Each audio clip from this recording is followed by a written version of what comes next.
going on, everybody out there? This is Popular Stranger, and we are back at you again today with another MLB 22 The Show Diamond Dynasty video. In today's video, we're going to talk about making stubs, the most efficient way to do so, which is flipping cards. It's been the best way over and over, year after year, and we're going to go over everything, all of the steps you guys need to know that you need to take to make stubs by flipping cards. Now, if you guys enjoyed this video, if you like it, if it helps you out, do me a favor, help me out. Make sure you go ahead and click that thumbs up button. Shows a lot of support on the channel, helps the videos get noticed. And also, if you're brand new here because you were searching around YouTube for Diamond Dynasty content, whether it's how to make stubs or how to get free cards, you found the right channel. Be sure to also click that subscribe button, turn that notification bell on so you guys are alerted when we drop additional videos. Let's get right on into it. So step number 0, right, not even to 1 yet, is you need to know how to buy and sell cards on the marketplace. If you're new to the game mode and you're unfamiliar about how the Diamond Dynasty marketplace works, down below in the comment section as a pinned comment, we are going to link a video tutorial that I put out last week going over basically the basic steps, the 101 on how to buy and sell cards. Definitely go watch that video because you're going to need understanding on the basic principles first. Number 2 is knowing the right cards to flip, or I should have said number 1 because we started at 0, but knowing the right cards to flip. So there's a lot of different strategies that people have. My personal opinion, I like to flip the lower overall cards. So yes, you may be able to flip a diamond here or there and make 1,000 or 2,000 stub profit, but I am of the belief that it's better and more efficient to search for these lower overall cards. When I say lower, I'm not even talking about golds. I'm into the silver and even bronze and sometimes common range because these cards sell so rapidly, so fast because of team collections that you can flip just an abundance of cards over an hour, whereas you might be only be able to flip a diamond or 2 per hour, and the little profits are going to add up much more than maybe that 1 or 2 big profits. So we can kind of show you, right? If we go to completed orders, you're going to notice right now, and I think this is low for me, I haven't really been flipping as much as I normally did, but we're at 189 total pages of completed orders after like a week and a half of the game being out. And that's pretty much how I make the majority of my stubs. Other methods will come along, but for the most part, this is something you can do every day, every hour. You can do it from your phone. You can do it from desktop. You can do it from your console. We are going to have videos coming up this week going over how to work the marketplace and flip cards via web browser, because you can go to theshownation.com to do so. And also they have the mobile companion app, the MLB 22 The Show companion app, which is super efficient, very good. So whether you're not at your console, you're at work, wherever you are, you can flip cards, you can actually buy packs. So we'll have a separate video on the companion app as well. So now let's talk about how do we find the best cards to flip. There's a couple different ways. So number 1, this is a very good website, and we will link it down below in the comment section. Definitely bookmark it. It's showzone.io. And if you go to this website, this is how it looks, you know, from the front page. But if you look over to the left, they have a section that's called flipping.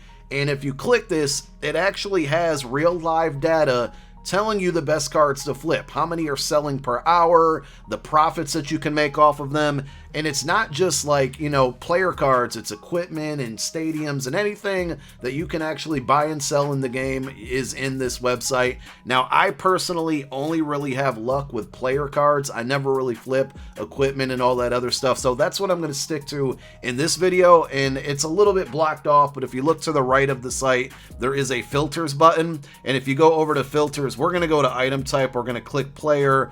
We will scroll down here and we're going to hit apply filters. And now this is showing us all of the potential cards that we can flip. So if you're just starting out and you don't know what to look for, use this as your guide, because it's going to show you, you know, let's just look at the first one here. It's an Alex Bregman, a gold card. You can buy him for about 1.3K, sell him for a little bit over 3K. After tax, you're looking at a 1.4, almost 1.5K profit, and it shows you that 2 of these cards, 2.23 of these cards, are selling per minute amongst the community. and you can sort by, you know, sales per minute here. You don't want to go to the lowest one, obviously, but the card that's selling the most per minute right now, Sean Doolittle, his bronze card selling at 935 stubs. You can buy him at 657.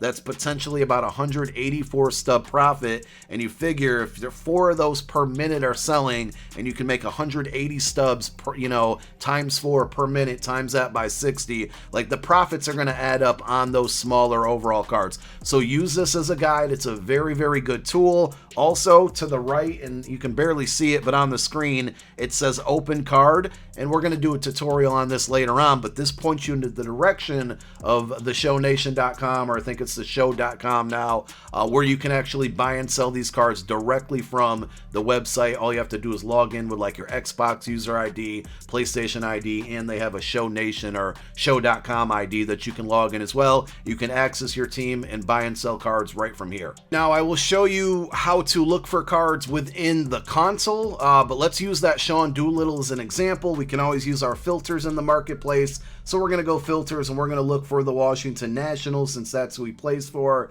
And I was actually looking at this team yesterday. There's actually a lot of cards you can flip within the Nationals itself. Maybe because of that player program that's out right now where people need these cards a lot. But here's the Sean Doolittle. So it's pretty simple, okay? You would go to buy, and you can see the cheapest one that people are willing to sell or pay for, I should say, right now is about 661K. So I'm going to go create buy order, and I would just go like 669. We're going to go finalize order, and I'm going to do this a couple times, right? There's definitely power in numbers when it comes to flipping cards and just flipping the same cards. So anytime I'm flipping a particular card, I'm going to buy like 5 or more of them.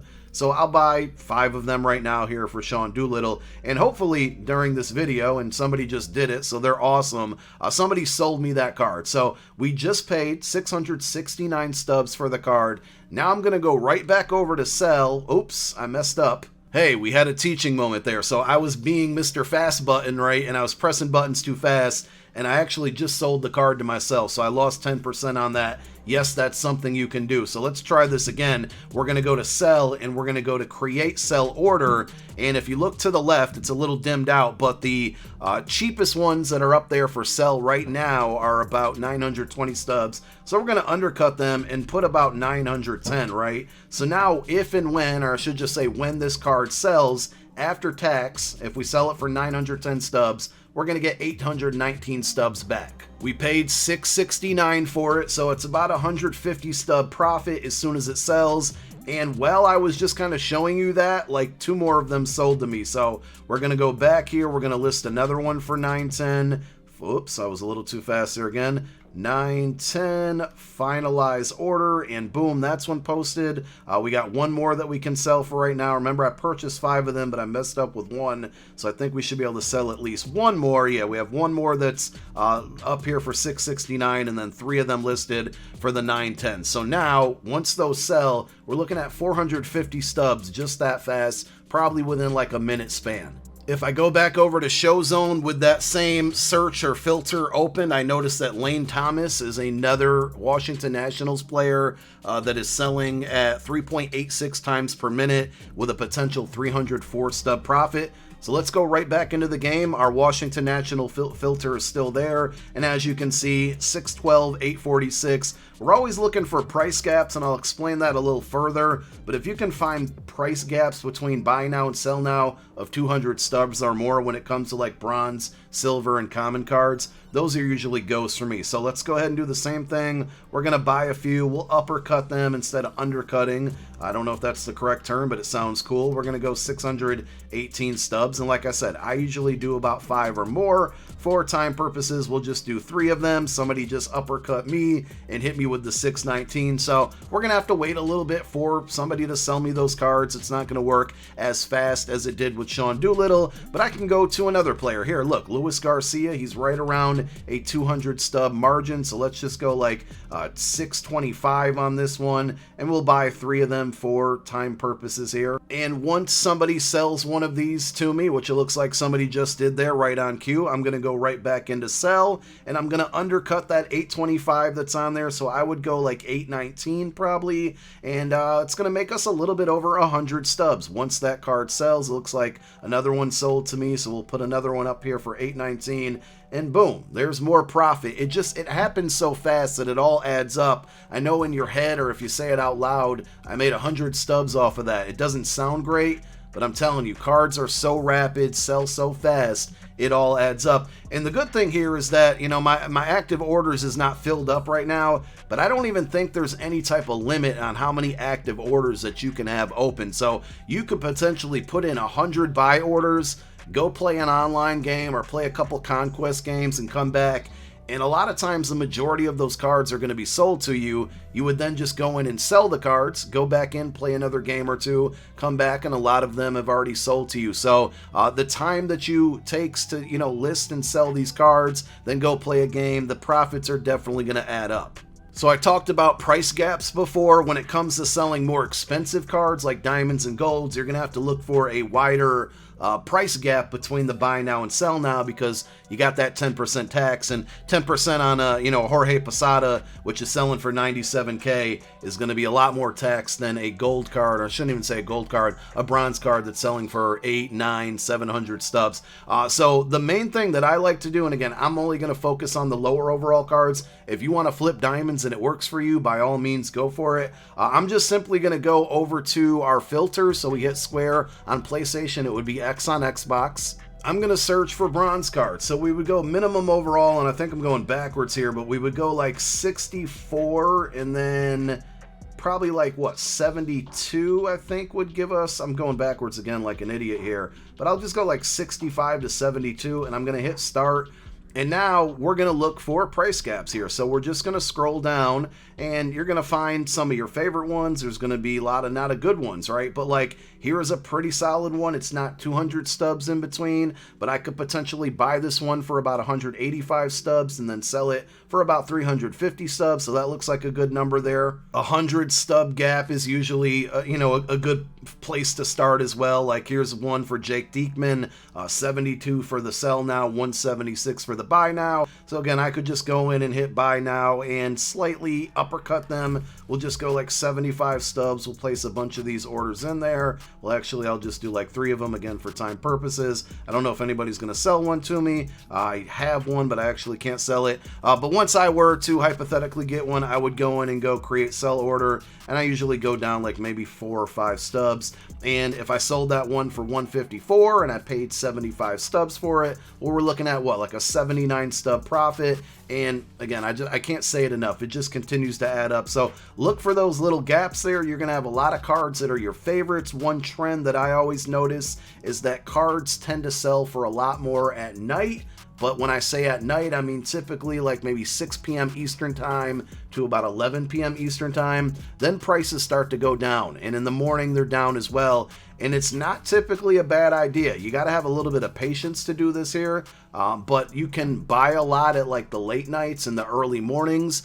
And then if you really want to maximize profit, you'll have to keep track of what you paid for these. And that's something I just don't want to do. But if you really want to maximize profit, you would go in then at nighttime, like again, 6 Eastern to 10 or 11 Eastern time.